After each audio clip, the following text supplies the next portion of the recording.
banyak banget nih makanan sama minumannya. Kamu ini beli apa aja, Mbak? Aku ini beli risol sama ada yogurt nih. Wah, keren banget sih ini. Emang kamu beli di mana ini? Ini aku beli di teman aku.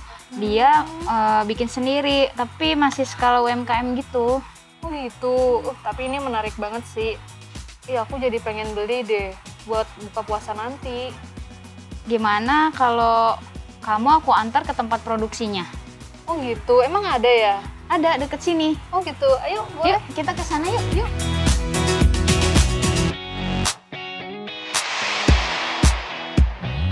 Ini nih dia tempat produksinya. Oh ini, Iya. Wah keren banget sih tempatnya. Bagus juga. Yuk, masuk yuk lihat.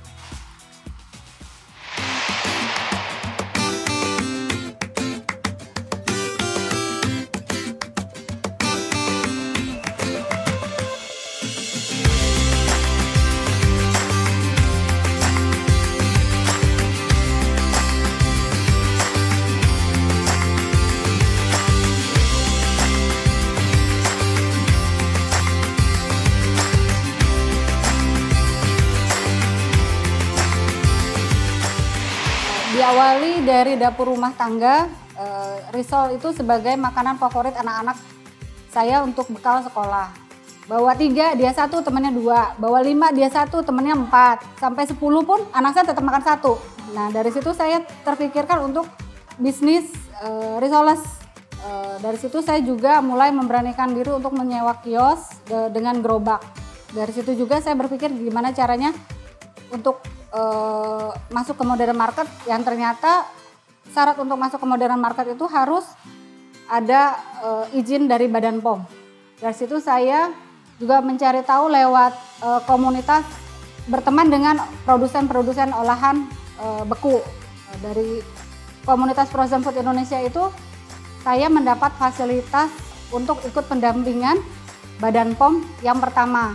Dari situ saya juga belajar tentang alur produksi yang baik, manajemen produksi yang baik, terus sampai pengiriman yang baik itu saya dapat dari Badan POM ketika saya sudah ikut pelatihan dari Badan POM. Sampai alhamdulillah fasilitator saya itu sabar banget. Waktu itu ketika saya pendampingan itu dalam keadaan hamil besar dan selama 3 jam saya bangun, saya tidur, saya pikir fasilitatornya itu udah pulang, ternyata begitu saya bangun, ibu fasilitatornya itu masih ada.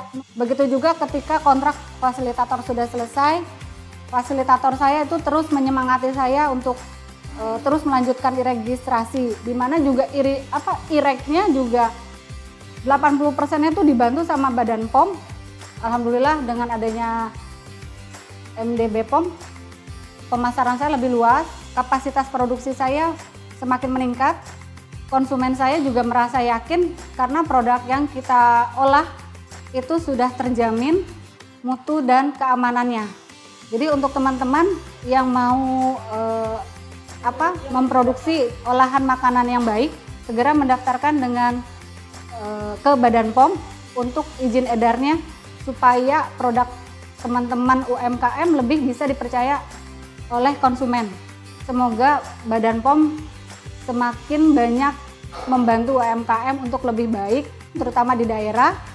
Semoga mereka juga bisa memproduksi olahan makanan yang lebih baik dan lebih terpercaya.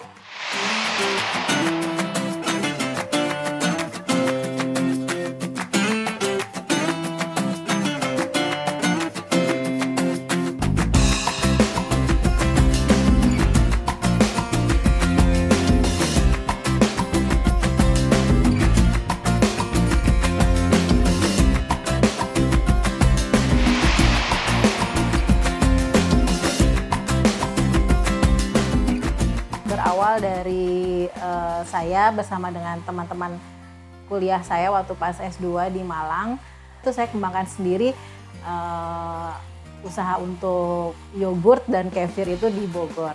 Pesanan banyak, mulai dikenal, ikut-ikut event, itu baru mulai mengurus legalitas usaha. Ada program bimbingan teknis pangan olahan BPOM, BPOM Pusat.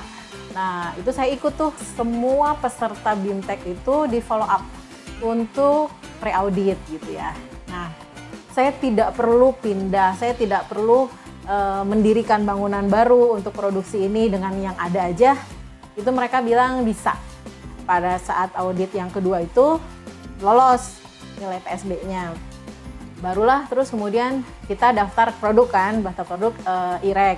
Didampingi nih untuk diikutkan dalam peserta coaching klinik. Pendaftaran akun juga cepat juga waktu itu. Jadi setelah saya klik, udah proses, Ibu cek email, udah ada belum? Ada. Jadi langsung username-nya langsung password-nya langsung keluar pada saat itu juga langsung, jadi kita bisa langsung registrasi. Nah, karena masa pandemi ini audit PSB-nya itu online. Itu saya ngevideoin karena diminta kan dari video dari depan pintu masuk sampai dengan ke dalam gitu. Enaknya juga gitu, kalau coaching yang luring itu kan langsung sama evaluator langsung dicek, fasilitatornya juga oke ya, ngebantu banget gitu ya. NIE saya sudah terbit juga. Yang membuat jadi trigger saya cepat-cepat ngurus BPOM adalah dari distributor saya yang minta. Jadi termotivasi, bener ya nanti kalau misalnya saya udah keluar nih siap dipasarin lebih luas lagi gitu kan. Pada waktu itu saya mikirnya BPOM itu susah. Setelah saya jalankan ternyata nggak juga gitu. Itu mitos ya, bener ya. Yang saya lihat itu BPOM sekarang tuh lebih fleksibel, tidak perlu harus merubah yang sampai 100% itu enggak gitu. Jadi disesuaikan, dan itu saya merasakan banget kemudahan terkait itu gitu. Yang pertama itu jangan takut dulu sebelum mencoba, sebelum berperang, karena mereka masih beranggapan bahwa BPOM itu harus begini, harus begitu gitu. Itu enggak gitu. Itu betul-betul usaha mikro pun bisa. Kalau memang kita berniat untuk mengurus izin edar supaya memang untuk memenuhi regulasi, komitmen dari seorang produsen kepada konsumennya, memang itu harus dilakukan gitu. Para produsen semangat aja. Kita yang penting berusaha, kita mengusahakan bahwa produk kita sesuai dengan regulasi. Harus memenuhi izin edarnya.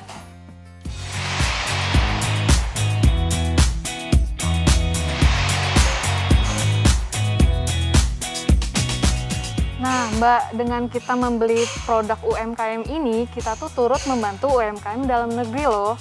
Dan nantinya kita turut meningkatkan ekonomi bangsa dan meningkatkan juga daya saing dari pelaku usaha ini. Jadi untuk para pelaku UMKM, daftarkan segera produk kamu ke Badan POM. Jangan takut, jangan ragu. Badan POM siap dampingi. Bangga buatan Indonesia.